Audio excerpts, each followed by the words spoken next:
नमस्ते समस्त विद्यार्थीगण, कैसे हैं आप सभी। उम्मीद है सभी लोग ठीक होंगे। चलिए आज की क्लास में हम देखते हैं बहुपद के शून्य का ज्यामितीय अर्थ। आज इस क्लास में हम सीखेंगे रेखीय बहुपद, द्विघात बहुपद और त्रिघात बहुपद को कैसे ग्राफ पर उसके शून्य को रखा जाता है। आज की क्लास में हम यही सीखेंगे, ठीक है। तो आपके पास किताब होना अनिवार्य है। किताब आप खोल के बैठ जाइए और देखते रहिए वीडियो और समझते रहिए। हम उदाहरण पर ही इस सारे प्रश्नों को सॉल्व करेंगे और सिर्फ समझेंगे। चलिए समय व्यतीत न करते हुए हम इसे शुरू करते हैं। उदाहरण के लिए देखिए पहला क्या दिया है कि 3x + 4, ये हमारा एक प्रश्न है रेखीय बहुपद 3x + 4। इसको ग्राफ पे कैसे रखा गया है, ये कहाँ से आया है, चलिए इसको हम शुरू करते हैं, ठीक है। तो देखिए जब भी आपके पास कोई टीचर या कोई गुरु या कोई विद्यार्थी या कोई शिक्षक आपको ये एक प्रश्न दे दे कि 3x + 4 दिया गया, इसको ग्राफ है, इसको बनाना है, ग्राफ ऐसे कैसे बनाना है, ठीक है। तो आप इसे कैसे बनाएंगे उससे पहले चलिए हम जानते हैं कि इसका शून्य कैसे निकाला जाता है, ठीक है। मैं इसके लिए एक ग्राफ का एक पेज का प्रयोग करूंगा। देखिए जी उदाहरण में क्या दिया था हमारे पास 3x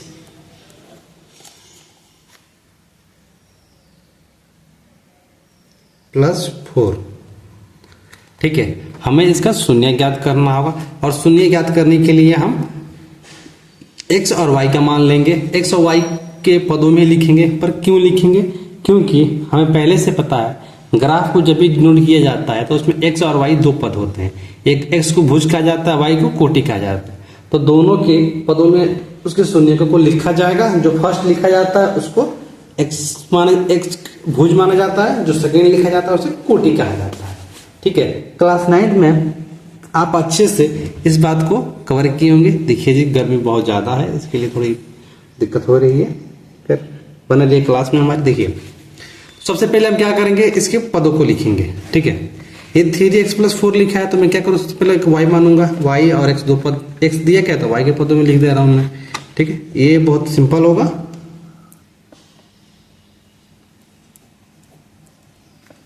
y के पदों में क्या हो गया 3x + 4, ठीक है। अब मुझे क्या करना होगा, अब यहीं पे ध्यान देना है। अब देखिए क्या करना है, शून्य के निकालने के लिए इसमें दो चीज का ध्यान रखना बहुत जरूरी है। पहला ध्यान यही रखना है कि हमें x के स्थान पे ऐसा नंबर लेना है जिसका y जो आएगा वो शून्य हो जाए। बस यही ध्यान करना है कि हमें x के स्थान पे ऐसा कोई नंबर लेना है जो y हमारा क्या हो जाए, शून्य आ जाए। हमें यही करना है जी, ठीक है। चलिए हम शुरू करते हैं। तो मान लीजिए मैं स्टार्टिंग करता हूँ, पहले लेता हूँ x = 0, माना x = क्या 0 मैं ले रहा हूँ, ठीक है। तो क्या होगा, ये y = 0 लिया तो 3x का मान कितना है 0, तो यहाँ 0 लिखेंगे +4, ठीक। तो y बराबर क्या हो जाएगा जी, 0 में 3 ने गुणा करना 0 हो जाएगा, यानी +4 क्या हो जाएगा +4, ठीक। मैं यहाँ पे क्या करूँगा, दो चीज़ यहाँ पे मैं नोट करूँगा, x y लिखूंगा दूसरा y। ये क्यों लिख रहा हूँ मैं बता रहा हूँ। देखिए यहाँ पे क्या हुआ, y बराबर क्या माने 0, क्या माने 0, तो ये हम y बराबर 0 मान लिया। y बराबर क्या मिला हमको 4, यानी कि x का मान क्या है रखे हम 0 माने हैं, तो y बराबर क्या मिला 4। अब ये शून्य का नहीं है, शून्य क्यों नहीं है, क्योंकि y हमको 0 चाहिए। y 0 हो गया तो शून्य को उसी को गिना जाता है, नहीं गिना जाता है। यानी कि एक और हम कोई ना कोई शून्य निकालेंगे, ठीक है। बस आपको समझना है, ठीक है। चलिए मान के चलते हैं कि हम आपको कोई इमेजिन सोचना पड़ेगा कि x का क्या मान लें हम, ठीक है। तो मान लीजिए अगर x बराबर अब y बराबर क्या करिए 0 रख कर देते सकते हैं। अब y बराबर 0 भी रख कर सकते हैं, इसमें कोई डाउट नहीं है, ठीक है। y बराबर 0 रखिएगा तो और आसान है, जल्दी निकलेगा। y बराबर यहाँ क्या कीजिए 0 रखिए, सबसे इजी है, क्योंकि y 0 हो गया तो जो मान आएगा वही शून्य का हमारे पास है। तो y बराबर 0, तो मैंने यहाँ 0 ले लिया। क्या है 3x + 4 = 0, ठीक। तो ये क्या हो गया जी 3x, ये प्लस में उधर जाएगा तो माइनस में, ठीक है, क्या होगा जी, और ये हो जाएगा, ये 3 इधर आ जाएगा, तो x बराबर क्या मिलेगा हमें 4/3, कितना, -4/3। तो हमें x का मान कितना मिला, -4/3, और y का मान कितना मिला, 0। यानी कि यही हमारा शून्यक है। याद रखिए, रेखीय बहुपद की शून्यक एक से अलावा अधिक नहीं हो सकती, एक ही होगी। अब इसको ग्राफ पर कैसे रखा गया, चलिए उसको ध्यान दीजिए। आपको ये बात समझ में आई। यहाँ से आप कुछ भी x का मान आप जो चाहें वो मान सकते हैं, बस ध्यान रहे आपको कि y का मान 0 आना चाहिए। y बराबर 0 माने थे, बस हो गया, 0 आ गया, तो x बराबर क्या आ गया, -4/3। यही हमारा शून्यक है। चलिए ग्राफ पे कैसे रखते हैं इसको ध्यान देते हैं। देखिए वो भी यही निकाला था जी, ठीक है। चलिए ध्यान दीजिए ग्राफ पर कैसे रखा जाता है, इसको समझिए ध्यान से। ये x अक्ष है, ये भी, ये प्लस वाला, ये माइनस वाला था, ये y अक्ष है, ठीक है। ये चतुर्थांश, इसको हम कहते हैं चतुर्थांश। प्रथम चतुर्थांश, द्वितीय चतुर्थांश, तृतीय चतुर्थांश और चतुर्थ चतुर्थांश। प्रथम चतुर्थांश में प्लस प्लस होता है, द्वितीय में माइनस प्लस होता है, तृतीय में माइनस माइनस, और इसमें प्लस माइनस होता है। एक अच्छा 9वीं में आप, मुझे उम्मीद है कि आप यह अध्ययन कर चुके होंगे। चलिए अब हम संख्या रेखा को प्रदर्शित करते हैं। इसको x अक्ष बोला जाता है, इसको y अक्ष। यहाँ पे एक 0 होता है जिसको निरपेक्ष मान 0 मूल बिंदु कहा जाता है, ठीक। अब हम क्या करते हैं, जितना हमारे पास शून्य का है उसको हम रखेंगे, ठीक है। जो हमारे पास मान है, जैसे कि मैं यहाँ पे 1, यहाँ मान लीजिए 2, यहाँ 3, मैं यहाँ 4 कर देता हूँ, तो जो मैं अंक यहाँ रखूंगा वो यहाँ कहाँ पे रखा जाता है, चारों बगल रख दिया जाएगा, इसमें कोई डाउट नहीं आना चाहिए, है ना। अब यहाँ पे ध्यान दीजिए, देखिए यहाँ पे मैंने क्या लिखा है, x बराबर 0, और x बराबर 0 रखा है तो y बराबर क्या आया है, 4। क्या आया है, 4। अब यहाँ पे ध्यान दीजिए, नियम ये होता है कि अगर मैं यहाँ x y लिखा हूँ, ये भुज और कोटि है, x को भुज y को कोटि, तो सबसे पहले क्या करते हैं, सबसे पहले हम भुज को रखते हैं। किसको रखते हैं, भुज को। सबसे पहले भुज को रखा जाता है।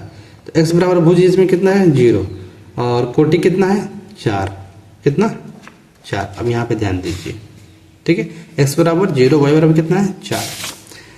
तो यहाँ पे अगर शून्य है तो शून्य से कोई मतलब नहीं है, अगर यहाँ शून्य है तो शून्य के बाद कोटि कितना है हमारे पास, देखिए 4, तो ऊपर की तरफ जाएंगे 4 तक, देखिए यहाँ 4 आया, तो यहाँ पे एक बिंदु बनेगी, तो यहाँ लिखेंगे 0.4। एक यहाँ से मान लीजिए 1 2 3 4 मान लीजिएगा आप, ठीक है, ऐसे करके। आपको बात समझ में आ रही है जी। अब देखिए इधर, देखिए x अक्ष में इधर क्यों लिखे हैं, क्योंकि माइनस में आया, यहाँ पर देखिए माइनस में आया है, ठीक है। यहाँ पे क्या होगा, ये देखिए मैं फिर से यहाँ इसका भी लिख दे रहा हूँ, यहाँ x में आया है -4/3, y में क्या आया है 0, तो पहले भुज लिखा जाता है, 4 लिखा है, और ये प्लस में है, ठीक है। यहाँ पे आता है माइनस और प्लस, मैं यहाँ पे किताब पे यहाँ पे मैं नोट कर दे रहा हूँ ताकि आपको समझ में आ जाए। Plus plus, minus plus, minus minus, और ये हो गया प्लस माइनस, ठीक है। आप ये समझिए। तो यहाँ देखिए एक प्लस में है, और 0 हमेशा पॉजिटिव ही होता है, न धनात्मक होता है न ऋणात्मक होता है, तो ये माइनस प्लस। कहाँ पे मैंने रखा है इसको, तो यहाँ 1 2 3 4 मान लीजिए, तो ये -4 हो गया, 0 ऐसा रख दिया, और यहाँ पे एक प्रकार रख के सीधे यहाँ इस बिंदु से क्या क्या मैंने इसको मिला दिया, ठीक। तो ये जो रेखा है ये x अक्ष को कितनी बार काटी है, तो यहाँ पे ध्यान दीजिए, सिर्फ एक बार। यही तो है x अक्ष की रेखा, यही तो है x, ये वाला पूरा x कितना बार काटा, एक बार। तो कितना शून्य हो गया, 1। कितने शून्यक, 1 शून्यक। कितनी हो गई, 1। जितना बार x को काटेगा उतने शून्यक। एक रखिए बहुपद पद है तो इसमें एक ही शून्यक होगा। कितना शून्यक, 1 शून्यक। आपको बात समझ में आई। चलिए अब हम देखते हैं द्विघात शून्यक, द्विघात बहुपद का शून्यक। ये देखिए x² - 1 माना गया है यहाँ पर, ठीक है। चलिए इसको हम सॉल्व करके देखते हैं, ठीक। पहले इसका शून्यक निकालेंगे, फिर उसके बाद ग्राफ पर आएंगे, ठीक है। उम्मीद होगी आपको रेखीय बहुपद समझ में आई होगी जी। रेखीय बहुपद में घात कितने होते हैं, 2 होते हैं। कितने घात होते हैं जी, 2। रेखीय बहुपद में घात कितने होते हैं, 2। तो मैंने 2x² - 1 किताब में लिया, मैंने उसी को लिया है जी।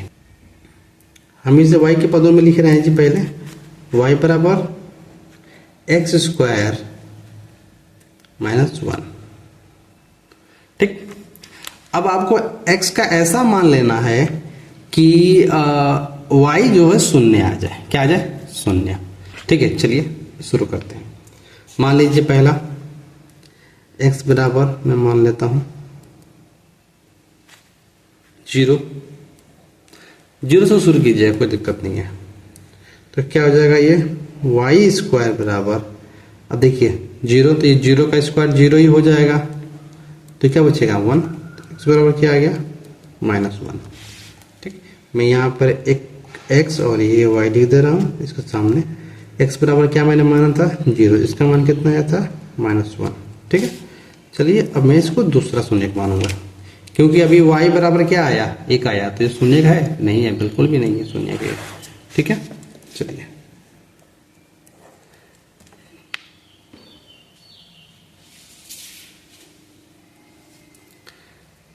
अब चलिए अब क्या मानेंगे आप? विचार कीजिए, आप जो चाहे वो मान सकते हैं, इसमें कोई दिक्कत नहीं है। ठीक है, अब चलते हैं, हम मानते हैं x बराबर -1। ठीक है, x बराबर 1 मानते हैं। क्या मानते हैं? x बराबर 1। इस पे देखते हैं क्या आता है। तो ये 1 का स्क्वायर हो जाएगा जी -1। 1 का स्क्वायर 1 और 1, देखिए हमें एक शून्य मिल गया। y बराबर क्या आया? 0, तो 1 हमें शून्य मिल गया।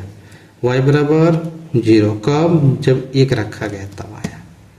ठीक है, अभी 1 मिला है और 2 चाहिए अभी हमें, 1 और चाहिए। ठीक है, अब क्या करेंगे इसके अलावा? इसके अलावा क्या करिएगा? चलिए हम 2 रख कर देख लेते हैं। एक काम कीजिए, -1 रख कर देख लीजिए आप। x बराबर -1। ठीक है, तो ये हो जाएगा -1 का स्क्वायर 1, और ये कितना हो जाएगा? 1 ही होगा, -1। चलिए ये भी आ गया हमारा, देखिए शून्य का ये भी हमारा आ गया कि अगर हम x बराबर -1 रखेंगे तो ये कितना आ गया? 0। ठीक है, तो 2 शून्य मिल गया, द्विघात बहुपद का 2 शून्य हमें मिल गया। अब चाहे तो इसको हम ग्राफ पर रख सकते हैं, इसको ग्राफ पर रख सकते हैं, लेकिन मैं कुछ और भी मान निकालूंगा। क्यों निकालूंगा ना, अभी मैं इसको समझाऊंगा। तो तक यहाँ पर देखिए, अब यहाँ का कुछ भी रख लीजिए, अपने मन से जो चाहे वो मान सकते हैं। क्यों मान रहे हैं मैं बता रहा हूँ अभी। देखिए मान लीजिए यहाँ x बराबर मैं 2 मान लेता हूँ। क्या 2? इसका शून्य देखिए क्या निकलेगा। y बराबर 2 का स्क्वायर 4, मैं ड्रैग कर रहा हूँ -1, कोई दिक्कत नहीं होना चाहिए, इसलिए मैंने रखा हुआ है। ठीक है ना, इस पर रखा हुआ मैंने y का स्क्वायर 2, तो 2 का स्क्वायर 4 -1, इसमें कोई डाउट नहीं होना चाहिए। ठीक है, तो y बराबर क्या आ जाएगा? 3। एक और मान लीजिए, अगर y बराबर x बराबर मैं -2 मानता हूँ तो हमारा क्या आएगा? तो ये -2 का, तो ये भी 4 हो जाएगा, और ये 1, तो y बराबर क्या आएगा? 3। ठीक, तो क्या क्या मिला हमें? देखिए 2 रखे तो क्या मिला? 3, और -2 रखे तो भी क्या मिला हमें? 3। तो हमारे पास शून्य देखिए कितना हुआ? ये एक शून्य 1 2 3 4, हम 5 शून्य निकाले, लेकिन 5 में से जो मेन शून्य जो है द्विघात का, वो 2 ही शून्य के। एक बराबर 0 और -1 बराबर 0। तो अगर कोई पूछेगा ऐसे शून्य कितने, उसी पर कहेंगे 2। कितना? 2। कौन? 1 और -1। ठीक है, x स्क्वायर -1 के शून्य कितने हुए? तो 1 और -1। ठीक है, अब इसको ग्राफ पे कैसे रखा जाएगा, इस बात को चलिए समझते हैं। देखिए ये रहा हमारे पास ग्राफ, और ये हमारा रहा पेज जो हम इसको निकाले थे। आपको इससे मतलब होना चाहिए। ठीक है, उम्मीद है आपको दिख रही होंगी। देखिए ग्राफ, द्विघात समीकरण की ग्राफ। ठीक है, मैंने आपको ये पहले समझा दिया है कि ये भुज है, ये हमारी कोटि है, प्रथम द्वितीय तृतीय चतुर्थ, मैंने ये सब आपको बता दिया है। ठीक है, मैंने ये बता दिया कि ये प्लस प्लस होता है। ठीक है, ये माइनस प्लस होता है। ठीक है, ये माइनस माइनस होता है, और ये प्लस माइनस होता है। ये अगर आप जानते हैं तो ग्राफ आप रख लेंगे, अगर नहीं जानते हैं तो आपको दिक्कत होगी। मैं पहले बता दे रहा हूँ। ठीक है, अब देखिए शून्य कैसे रखा जाता है। हमारे पास जो पहला शून्य है, पसीने से थोड़ा भिज गई है, 0 और 1 -1। क्या लिखा है? 0 और -1। तो ये कहाँ आएगा? देखिए यहाँ पर, देखिए 0 और -1 आया है, मैं आप यहाँ पर 1 2 3 4 5 ऐसे मान लीजिएगा, इधर भी और इधर भी, ये चारों बगल मान लेना है। ठीक है, ये ग्राफ दिया है तो मैं बस इसको समझा रहा हूँ। ठीक है, ये शून्य की होगा तो क्या आया था 0, तो यहाँ से 0 से इधर आएंगे तो मान लीजिए यहाँ पर 1 मानेंगे तो ये -1 यहाँ पे लिखा हुआ है। क्या लिखा है? -1। यहाँ देखिए 0 और -1 का ग्राफ कहाँ पे? यहाँ पर आया। ठीक है, अब इसके बाद क्या है? इसके बाद 1 और 0 देखिए यहाँ पर 1 और 0, तो यहाँ पे शून्य होता है तो 1 यहाँ पे आएगा, ये पॉइंट 1 का आ गया। उसके बाद पहले भुज को लिखते हैं, उसके बाद कोटि को लिखते हैं, तो कोटि हमारा क्या था? 0। देखिए 0 लिखा गया है। ठीक, उसके बाद देखिए क्या है? -1 और 0, -1 और 0, -1 किधर आएगा? यहाँ पर देखिए -1, कोटि क्या हुआ? 0, यहाँ पे इस बिंदु के पास। ठीक है, अब देखिए यहाँ पर फिर भुज क्या है? 2 और कोटि क्या है? 3, 2/3 किसमें है? प्लस में, तो देखिए प्लस में लिखा गया है 2/3। मान लीजिए यहाँ पर मान सकते हैं आया होगा। ठीक है, कोई दिक्कत नहीं है इसमें। ठीक है, बस उसको खींचने के लिए -2/3 ये रहा, -2/3। ठीक है, अब एक बात को समझिए, ये जो मैंने ये 2 निकाला था ना, ये मैंने इसलिए निकाला ताकि थोड़ा ये जब ग्राफ को खींचा जाएगा ना, थोड़ा इसका सुंदरीकरण अच्छा से दिखाई दे। अगर मैं ये नहीं निकाला होता ना तो कहाँ पे होता बताओ? अगर मैं इसको नहीं निकाला होता, मैं इसका 2 शून्य के बहुत आराम से मैं निकाल सकता था, बस ये निकाल दिया होता -1 का और 1 का, बात खत्म। लेकिन जब मैं इसको रखता ना तो एकदम अच्छा दिखाई नहीं देता, ये यू का आकार बनता ही नहीं, मतलब समझ रहे ना, भद्दा दिखाई देता, बढ़िया दिखाई नहीं देता। इसलिए ये वाला भी और ये अलग 2 शून्य निकाला गया है ताकि इसकी जो ये डायग्राम जो है थोड़ी एक सुंदर से अच्छे से बन सके। आपको हमारी बात समझ में? अगर कोई कहे जल्दी निकल के दिखाइए तो आप सिंपल यहाँ से यहाँ तक निकल के दिखा दीजिए, बात खत्म। ठीक है, तो सुंदरीकरण करने के लिए ये यहाँ पे निकाला गया है। तो आपको हमारी बात समझ में आई होगी। तो इसके शून्य कितने हुए? इसके शून्य 2 हुए। कितने? 2। कौन? ये एक बिंदु और एक बिंदु। कितने शून्य होंगे जी? टोटल 2। आपको हमारी बात समझ में आई होगी। चलिए अब हम आगे देखते हैं, त्रिघात देखते हैं। ठीक है, त्रिघात यहाँ देखिए। ठीक है, त्रिघात बहुपद देखिए, इसके शून्य क्या होती है? देखिए यहाँ x बराबर, आपको इसको यहीं पर समझ लीजिए, x बराबर क्या है? x³ - 4x दिया है, x³ - 4x दिया है। अगर x बराबर 0 रखेंगे तो 0 का तो पहले 0 हो गया, यहाँ 0 तो फिर यहाँ y बराबर 0। ठीक है, आप कॉपी पे इसको समझ सकते हैं कि हम बना दें। चलिए बना दे रहे हैं, आपको डिस्टर्ब ना हो, बना देंगे तो अच्छा रहेगा आपके लिए भी। ये देखिए पूरी पसीना इतनी हो रही है कि अब क्या बताया जाए, लेकिन क्लास भी तो जरूरी है।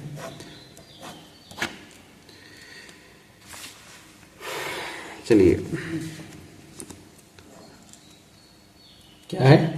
x³ दिख रहा है जी, x³ - 4x। ठीक है, तो इसको y के पदों में लिख लीजिए, x³ - 4x। देखिए यहाँ देखिए क्या माना है? 0 माना है, तो हम भी यहाँ 0 मान ले रहे हैं पहले, इसमें कोई डाउट नहीं है। तो जब यहाँ 0 मानेंगे ना तो y बराबर क्या हो जाएगा? ये पूरा 0 और ये 4 में 0 गुणा करें तो क्या होगा? 0। तो y बराबर क्या आ गया? 0। ठीक है, आप बात समझ रहे हैं? यहाँ पर देखिए 0 आ गया है। ठीक, तो ऐसे ही करके आप सबका मान यहाँ पर आराम से आप निकाल सकते हैं, इसमें कोई डाउट नहीं होना चाहिए। आपको समझ में आ भी जाएगा। आप अगर समझ में नहीं आएगा तो एक बार वीडियो को पीछे करके आप जरूर देखिए, पॉज कर जरूर देखिए, 2 बार देखिए, रिपीट करके देखिए, आपको समझ में आ जाएगा। नहीं आएगा तो आप कमेंट कीजिएगा, हम इसका डायग्राम बनाकर आप वीडियो को समझाएंगे। ठीक है, हालांकि मैंने जितने हिसाब से मैंने समझाया है, मुझे उम्मीद है आपको ये बात हमारी समझ में आई होगी कि इसको कैसे डिनोट करते हैं। तो अब आइए हम इसको ध्यान देते हैं। देखिए x³ - 4x निकाला, इसका शून्य मिल गया, 1 रखा गया तो -3 मिला, -1 रखा गया तो फिर -3 मिला, 2 रखा गया तो शून्य, -2 तो शून्य। ठीक है, ये इसका शून्य है। इसको डिनोट कैसे किया गया है? तो देखिए ये दोनों प्लस प्लस में है तो इसका मान यहीं पर हो जाए। हम आपको पहले ही बता दिए कि 0 का मान यही होता है, कोई दिक्कत नहीं। अब 1 और -3 है, देखिए ये प्लस में है, ये माइनस में है, तो कहाँ आएगा? चतुर्थांश में यहाँ रखा गया है। इसको कहीं भी लिखा है, बस डिजाइन बनाने के लिए इसको लिखा है। आप भी उसी तरह लिख दीजिएगा कहीं भी डिजाइन बनाने के लिए, कोई जरूरी नहीं कि वहाँ 1 2 3 4 आप लिखेंगे, नहीं, बस निकालना है। तो आपको भी डिजाइन एक बढ़िया से सब बनना चाहिए, तो आप ऐसे ही इसको डिनोट कर सकते हैं, इसमें कोई डाउट नहीं है। ठीक है, -1/3 कहाँ आएगा? तो देखिए यहाँ पर आएगा, यहाँ पर ऊपर दिख रहा है, ये ऐसे बनाया गया है क्योंकि त्रिघाती यहाँ पर पावर में क्या है? 3, तो 3 शून्य इसके होंगे ही होंगे। तो ये डिजाइन ऐसे ही बनेगा। ठीक है, तो ये डायग्राम को बनाने के लिए ना सोचना भी पड़ता है, तो इसलिए इसको सुंदरीकरण देखिए कितना बढ़िया से किया गया। इसलिए ये -1/3, 1-3 ये सबको निकाला गया है। ठीक है, ये देखिए पॉजिटिव है, 2 2 0 यहाँ पर देखिए आया कितना बढ़िया है। ठीक है, ऐसे लेकर ऐसे निकाला गया है, -2 वाले इधर आ गया। तो इसके शून्य कितने होंगे? 3। कितने होंगे? 3। कहाँ पर? 1 ये मिल गया, ये क्या हो गया? 2 और ये 1 3। कितने शून्यंक? 3। ठीक है, त्रिघात बहुपद कितने शून्यक होते हैं? 3। 3 से अलावा एक भी नहीं होगा, 3 ही होगा। ठीक है, चलिए तो हम अपना देखते हैं प्रश्नावली 1A, इसको कंप्लीट कर लेते हैं। यहाँ पे आपको डायग्राम दिया गया है, इसको आप समझ सकते हैं। ठीक है, यहाँ पे देखिए 1 2 3 4, इससे कितने शून्य का? 4। ठीक है, इससे कितने हुए? 1 2 3। जितना बार कटा एक्स अक्ष उतनी बार शून्यक, जितना बार ये डायग्राम आपसे काटेंगे उतनी बार ही शून्यक होगा, इसमें कोई डाउट नहीं। यहाँ कितना है? यहाँ 1 है। अब आप समझ रहे हैं ना? देखिए ये ग्राफ कैसे काटा हुआ है? सीधा 1 काटा हुआ है। आप ये रेखिक बहुपद है, आप एक भी निकाल सकते हैं, सीधे ऐसे काट दिया है। तो इसका शून्य कितना हुआ? 1। कितना हुआ? सिर्फ 1। ठीक है ना जी। अब ये देखिए, क्या ये 100 काटा है? सिर्फ वायु काटा है, कोई शून्य होगा? बिल्कुल भी नहीं, बिल्कुल भी नहीं। ठीक है, इसे भी शून्य नहीं, शून्य क्या होगा? शून्य। इसमें देखिए, इसमें कितना होगा? सिर्फ 1। यहाँ पर इसका भी 1 होगा। ठीक है जी, सिर्फ x को देखना है कितनी बार काटा है, इसमें कोई डाउट नहीं होनी चाहिए। और तो इस कैसे बनता है मैंने आपको बता दिया है। इस पे कितना होगा जी? इस पे 2 शून्य, देखिए 1 2, क्यों ऐसा बना है और ऐसा गया है, तो 2 शून्य। ये x का काटा, यहाँ पे काटा, यहाँ पे काटा, तो कितने हो गए? 2 शून्य होंगे। द्विघात है, इसमें कितने हुए? त्रिघात है, 1 2 3, 1 2 3, तो त्रिघात हो गया जी। इसमें कितने होंगे? तो 1 2, इसमें भी 2 ही होंगे, 1 और 2 द्विघात। यहाँ पर ध्यान दीजिए, यहाँ पर कुछ भी दिया हुआ है। ठीक है, इसमें कितने हुए? तो 1 2 3 4, कितने? 4। ठीक है, अब इसमें कितने होंगे? तो 1 यहाँ पे कटा और 1 यहाँ पे कटा, 2 ही होंगे। कितने होंगे? 2 ही। लास्ट वाला आप बताइए। हम आपसे मिलते हैं अगले क्लास में। सवाल क्या होगा हमारा? किसी बहुपद के शून्यंकों और गुणकों में संबंध, ये पूरी फॉर्मूला के साथ हम आएंगे और पूरा प्रश्न को सॉल्व करेंगे। तो आप सभी का बहुत बहुत धन्यवाद। कमेंट आप जरूर कीजिए।